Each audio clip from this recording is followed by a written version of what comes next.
बिस्मिल्लाहिर्रहमानिर्रहीम। अस्सलाम वालेकुम। तमाम दोस्तों ਨੂੰ ਰੈਕਸ ਕਿਚਨ ਵਿੱਚ खुश आमदीद। ਅੱਜ ਅਸੀਂ ਫਿੰਗਰ ਚਿਪਸ ਬਣਾਵਾਂਗੇ, ਆਲੂਆਂ ਦੀ ਚਿਪਸ। ਬੜਾ ਆਸਾਨ ਤਰੀਕਾ ਹੈ, ਤੁਸੀਂ ਘਰ ਵਿੱਚ ਜ਼ਰੂਰ ਟਰਾਈ ਕਰਿਓ।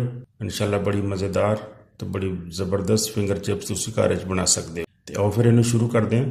ਸਭ ਤੋਂ ਪਹਿਲੇ ਅਸੀਂ ਆਲੂ ਦਰਮਿਆਨੇ ਸਾਈਜ਼ ਦੇ ਲੈ ਲੈਣੇ, ਉਹਨਾਂ ਨੂੰ ਅੱਛੀ ਤਰ੍ਹਾਂ ਛਿੱਲ ਲੈਣਾ, ਛਿੱਲ ਕੇ ਪਾਣੀ ਨਾਲ ਧੋ ਲੈਣਾ। ਉਸ ਤੋਂ ਬਾਅਦ ਇਹਦੇ ਲੰਬੇ ਲੰਬੇ ਸਲਾਈਸ ਕੱਟਣੇ। ਇਸ ਤਰ੍ਹਾਂ ਚਿਪਸ ਕਟਿੰਗ ਦੀ ਮਸ਼ੀਨ ਵੀ ਮਿਲ ਜਾਂਦੀ ਹੈ ਜਿਹਦੇ ਨਾਲ ਇਹ ਸਲਾਈਸ ਕੱਟੇ ਜਾ ਸਕਦੇ, ਲੇਕਿਨ ਅਗਰ ਮਸ਼ੀਨ ਨਹੀਂ ਹੈ ਤਾਂ ਫਿਰ ਬੜੀ ਆਸਾਨੀ ਨਾਲ ਤੁਸੀਂ ਹੱਥ ਨਾਲ ਵੀ ਕੱਟ ਸਕਦੇ ਹੋ, ਜਿਸ ਤਰ੍ਹਾਂ ਮੈਂ ਕੱਟ ਰਿਹਾ।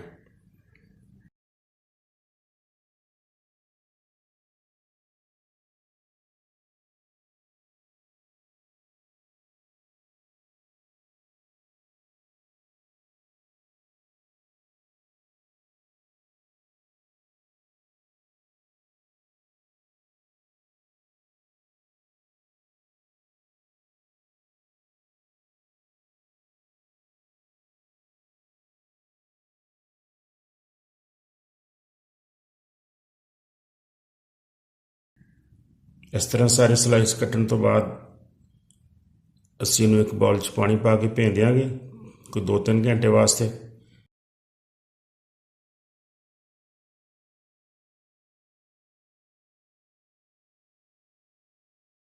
ਤੇ ਉਹਦੇ ਵਿੱਚ 1 ਚਮਚ ਨਮਕ ਦਾ ਪਾ ਦਿਆਂਗੇ।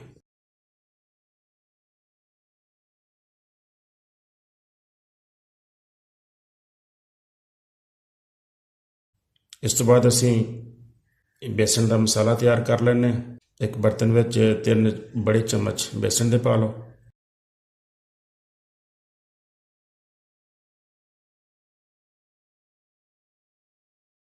एक चम्मच नमक दा, आधी चम्मच मिर्च ते चमच का चौथा हिस्सा हल्दी, आधी चम्मच काली मिर्च, आधी चम्मच जीरा पाउडर ते 1 चम्मच अजवैन का पा लो। ये चीज़ां पा के ते सारे मसाले को अच्छी तरह मिक्स कर लो। साड़ा मसाला तैयार हो गया।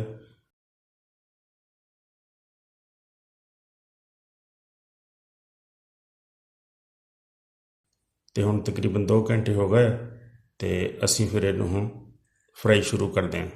ये चिप्स जिहड़ी असी पानी च भेंदी सी, इनू पानी चों कढ़ के अच्छी तरह इहदा पानी निचोड़ लो। जो पानी बिल्कुल निचड़ जाए, चिप्स खुश्क हो जाए तो इनू एक बाउल च पा के असी बेसन का बनाया हुआ मसाला जिहड़ा तैयार किया सी वो लावांगे। 3-4 चम्मच बेसन के मसाले दे पा के इनू अच्छी तरह हाथ नाल हिला लो।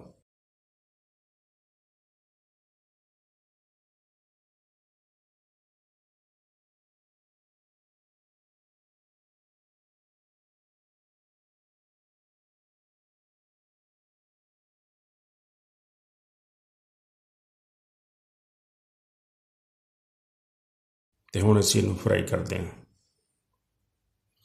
तेल गर्म कर लो। तेल गर्म होने तो बाद तुसीं चिप्स तेल दे विच पा दिओ। इनू इन्नी की चिप्स पानी है जिन्नी कि इहदे विच गुंजाइश होए। बहुत ज़्यादा ओवर पाओगे क्योंकि इहदे च नमी काफ़ी हुंदी है आलूआं दे विच, ते फिर तेल तुहाडा बाहर भी आ सकदा है।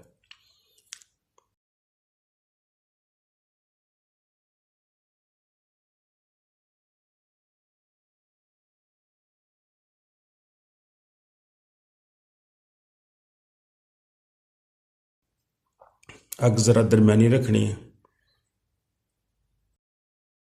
1-2 दफ़ा इनू हिला दिओ।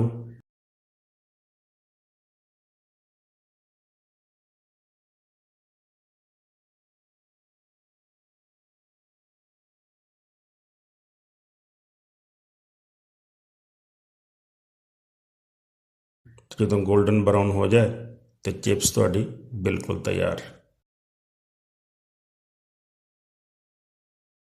गरम गरम चिप्स खाओ तो मज़े उड़ाओ। वीडियो अच्छी लगी होवे तो ज़रूर दोस्तों ने शेयर करना, तो नाले चैनल मेरा अगर तुसी सबसक्राइब नहीं किया तो इनू ज़रूर कर दिओ।